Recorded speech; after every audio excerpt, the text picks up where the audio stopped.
Nosso tema da live do meio-dia é barriga da menopausa e fogachos.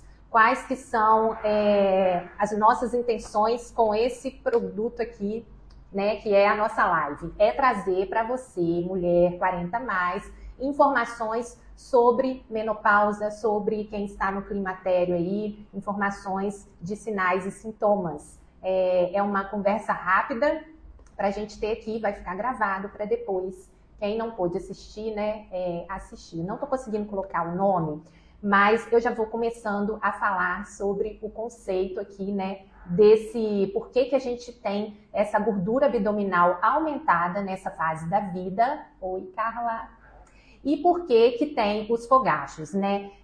Primeira coisa que eu quero falar aqui é o seguinte, que ganho de peso e ganho de barriga, de gordura abdominal, não é exatamente a mesma coisa. Por quê? Quando a mulher entra no climatério e na menopausa, depois, explicando, né? O climatério é o período antes de você parar de menstruar, antes de encerrar. A menopausa é quando você parou de menstruar, daí passam 12 meses, que é um ano, e você cessou ali a idade fértil, né, da vida da mulher. Então, nesse período, é comum as mulheres ganharem peso e ganha muito gordura abdominal, é a barriga da pochete, que a gente não quer, que a gente vai para a academia, inclusive, né, fazer mais atividade física para reduzir esse ganho aí abdominal. E aí, às vezes, a mulher fica no mesmo peso, mas a roupa começa a não servir.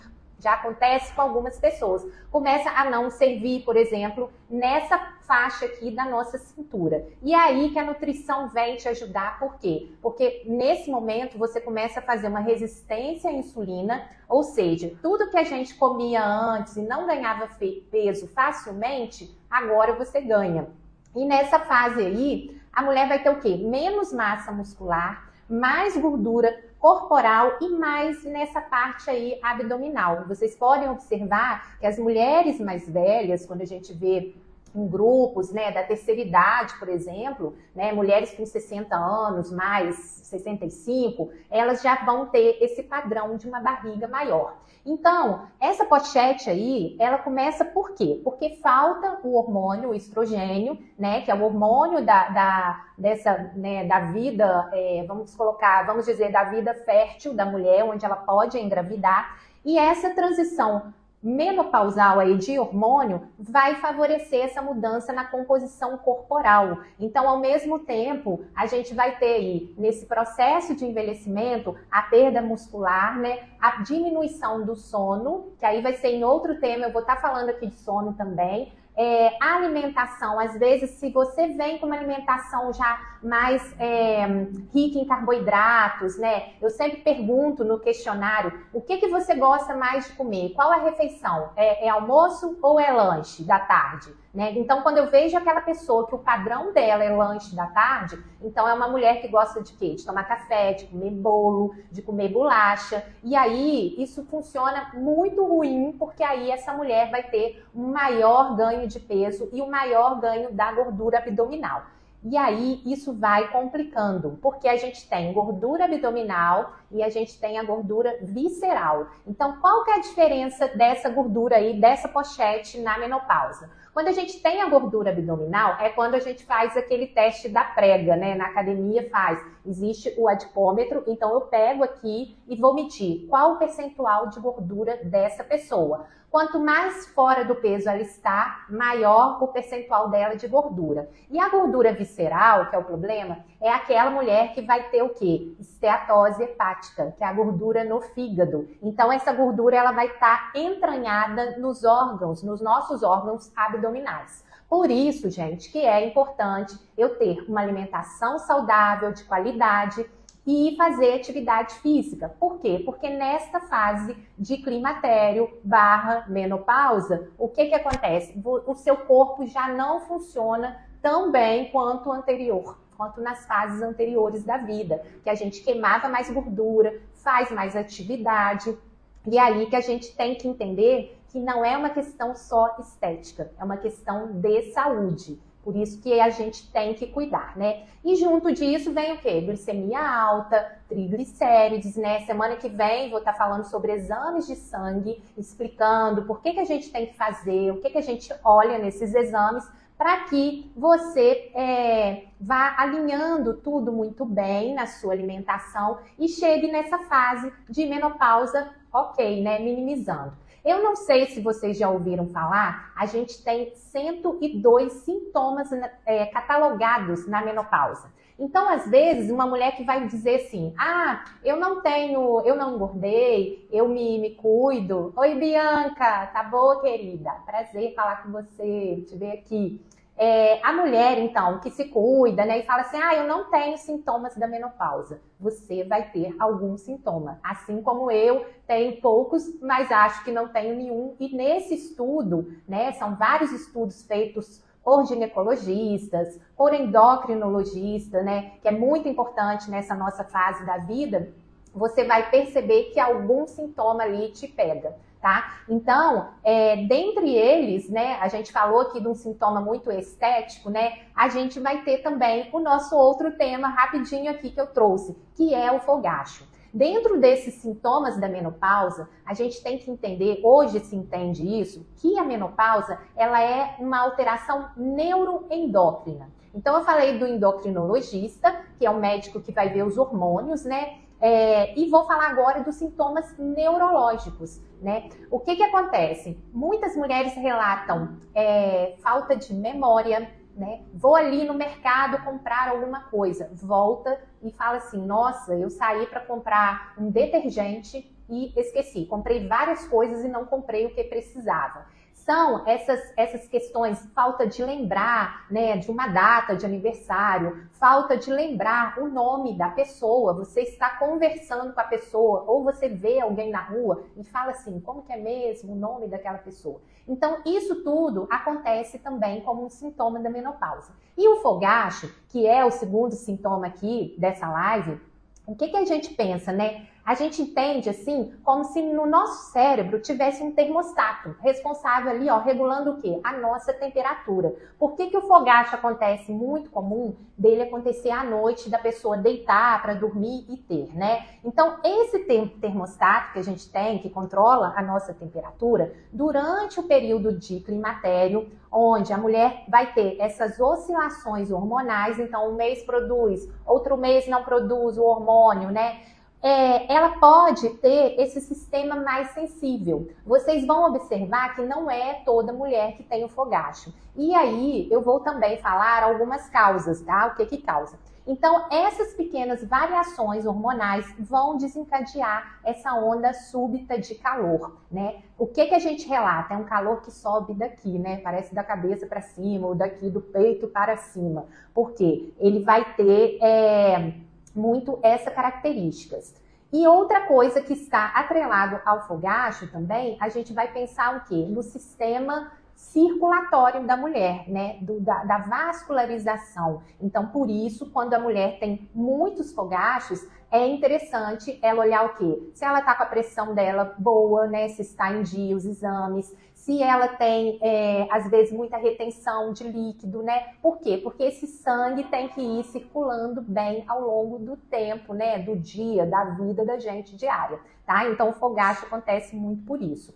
Esse fogacho vai atrapalhar quem também, gente? Se ele vem à noite, ele vai atrapalhar o seu sono, né? Aquela mulher que fala assim, eu deito, tá fazendo frio, de pijama, daí a pouco, no meio da noite, sobe aquela onda de calor e essa mulher tira tudo, liga o ar-condicionado e fica complicado, né? Para quem é casado, que dorme, né? As mulheres casadas, porque você dorme com o seu marido e aí você tem essa complicação dos sintomas, tá?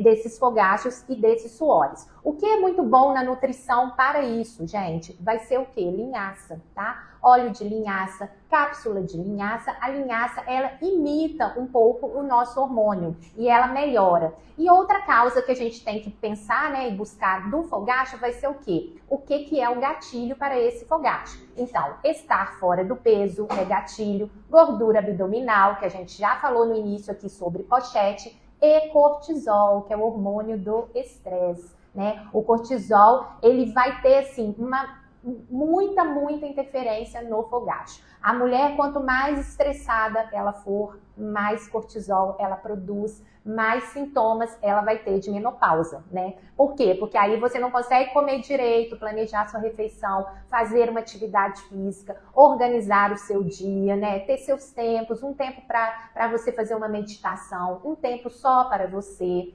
a sua atividade física. Então, vou repetir o que eu falei semana passada e, se Deus quiser, falarei semana que vem. Você tem que aprender a olhar para você. Né? Não tem jeito. As mulheres são multitarefas e aí olha para a família, olha para casa, olha para o filho, para o marido, para todo mundo e não olha para você mesmo, tá? Não é egoísmo, como eu disse, é cuidar de você, é se auto-amar, né? Ter autoestima.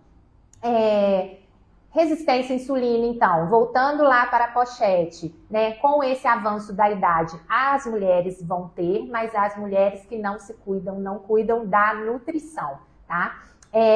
Então a gente sabe, né, que esses sintomas aí, vasomotores, que eu falei do fogacho, essas alterações do sono, alterações na composição corporal e maior tendência a ganho de peso, né, eles vão ser muito variáveis, vai ter de mulher para mulher. A mesma mulher não necessariamente apresentará todos os sintomas. Deixe aqui para mim o sintoma de menopausa ou do climatério que você percebe que tem, desses que eu falei. Então, vamos falar de sono, de perda de memória, de ganho de gordura abdominal, de cortisol alto. Basicamente, aí, são esses que a gente vê mais, né? E o fogacho, 5 sintomas. Escrevam aí para mim qual sintoma você apresenta. Muitas pessoas, né, falam sobre reposição hormonal, né? Essa terapia, sim, pode ter efeitos favoráveis, né, nas mulheres que apresentam muitos sintomas, principalmente de fogacho, desde que adequadas, com um médico bom que entenda todas essas nuances aí dos sintomas que a gente está falando aqui. Por quê? Porque senão, às vezes a gente vê que uma reposição mal indicada, ela piora os sintomas. Muita cautela, né, para poder fazer a reposição certinha, com um profissional que tenha muita responsabilidade aí, né? Então, para fechar aqui, né, o que eu quero dizer da nutrição, então, normalmente a sua barriga não está aumentando porque você está comendo demais, não é só por isso. A gente viu aí que tem as alterações hormonais. Depois da menopausa, é possível emagrecer, né? Porque eu vejo mulheres que começam a ganhar peso e vai só numa crescente. Então, é possível emagrecer, mesmo que você seja uma mulher que já está lá na menopausa há muitos anos. Tá? Precisa comer cada vez menos? Não, precisa comer direito, precisa aprender estratégias nutricionais, né? A gente tem estratégias de dieta. Eu tô aqui, por exemplo, vou almoçar ainda. Hoje eu trouxe aqui um chá de gengibre com limão para melhorar o quê? A minha digestão. Isso é uma estratégia, tá?